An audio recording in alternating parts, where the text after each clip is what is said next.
back to the GuitarHead.com YouTube channel. As ever, I'm Adam McGuinn. This week we're going to be taking a look at what is arguably one of the greatest rock and roll solos by one of the greatest rock and roll bands.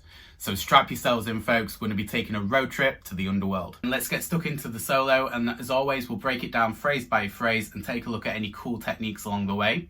First things first, stick it into the bridge pickup. This way we can cut through the mix a little bit better in the solo itself.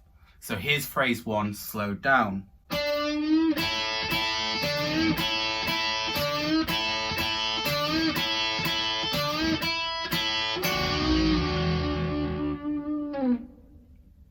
If anyone's familiar with Chuck Berry, which I'm sure you guys are, you'd see that as almost a homage to Chuck himself. Chuck would do a similar figure, similar idea quite often in his guitar solos. So what we're doing is we're bending the 7th fret of the 3rd string and then immediately jumping into a double stop, which is where we play 2 notes at the same time on the 5th fret of strings 2 and 1. Now, this may take a little bit of time to really get a handle on and really execute well, but in terms of technique, what you want to be doing is use your 3rd finger on the bend with the additional 2nd finger behind it. So notice I am actually using 2 fingers to do that bend. And this allows me to have more control over the bend itself. Then we want to use our 1st finger to cover strings 2 and 1 on fret 5, almost in a barring motion, so they are holding both strings at the same time. So when you actually do this to tempo, at full tempo, it means that you're more likely to play accurately and in time.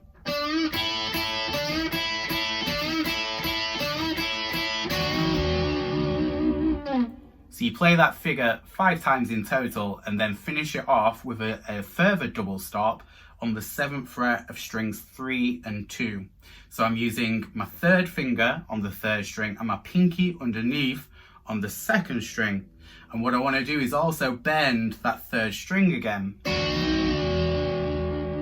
So the 2nd string stays still. We don't bend that note. We're only bending the G string on top.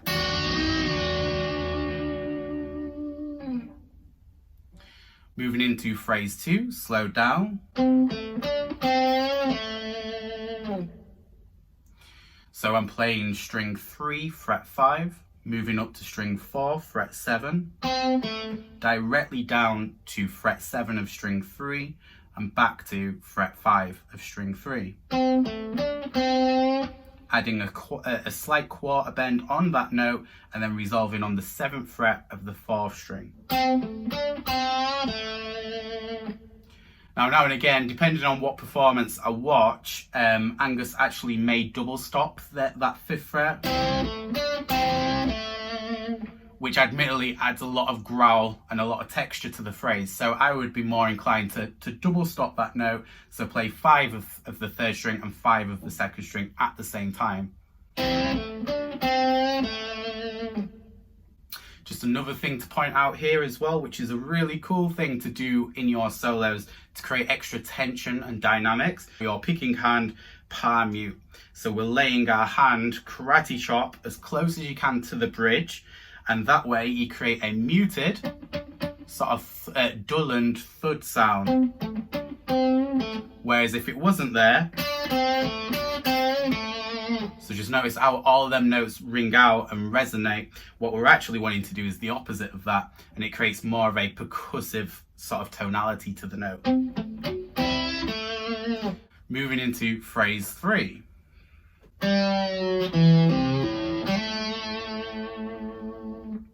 We're on string 4 and we're going to play fret 4.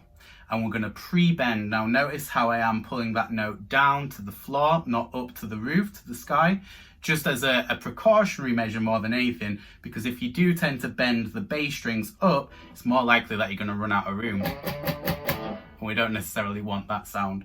So we're bending that note and we're pre-bending it, so it's going to come back up to the resolution sound of F sharp. Then we're going to move to the 2nd fret of the 4th string, up to the 3rd fret of the 5th string into a pull-off. And then I'm going to hammer on the 3rd string of the 2nd fret.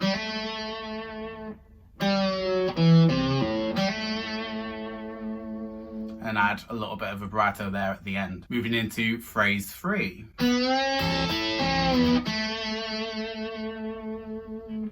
So if you slow that down, it almost sounds like a hillbilly, almost country-esque lick, which it kind of is.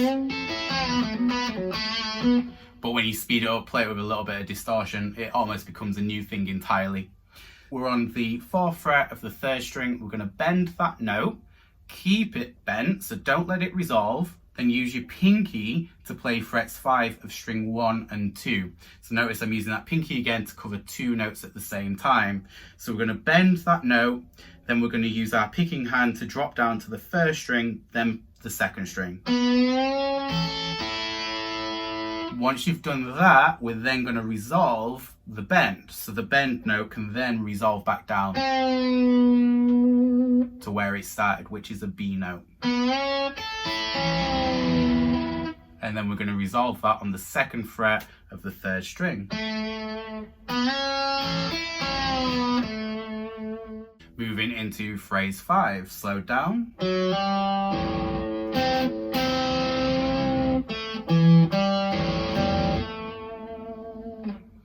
Now, one word of advice straight away with this particular phrase is watch your time keeping. This is very syncopated and very much relies on the timing element of the execution. So we're starting by sliding from the 4th fret of the 4th string into 5, playing an open A on the 5th string.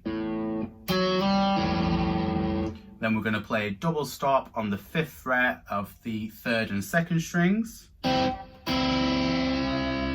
Now notice on that 2nd time on the double stop, I added a slight bend. Again, if you're new to things like that, playing double stops, this will take a little bit of time. So just stay patient, it will come. You just need to develop the muscle and the muscle memory to be able to do something like that, where you're actually being able to bend 2 strings at the same time. So all we're doing is bending that down, and then we're resolving it by playing this little phrase with a palm mute again. So have your hand as close to the bridge as you can to create that muted sort of thudding sound.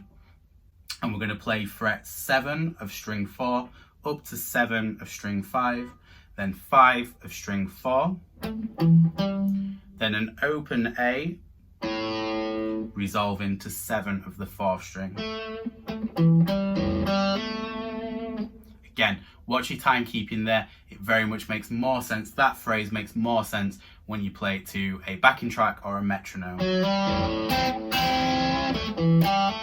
So now we're going to finish off the solo officially with phrase 6, which looks like this.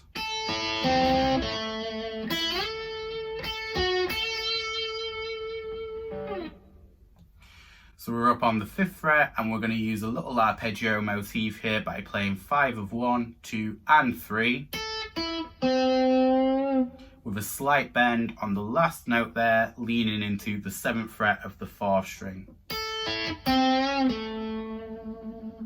And then he officially kind of ends the solo, but kind of links into these outro lines that he uses in between the vocal melody, which is really cool at the end, by playing the 5th fret of the 2nd string and sliding up to the 10th fret of the same string.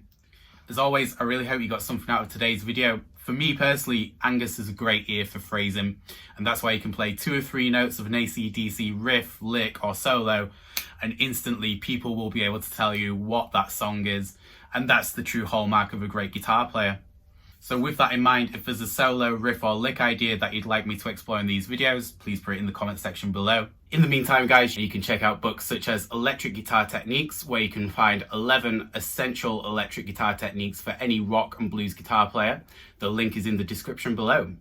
So until next time, goodbye.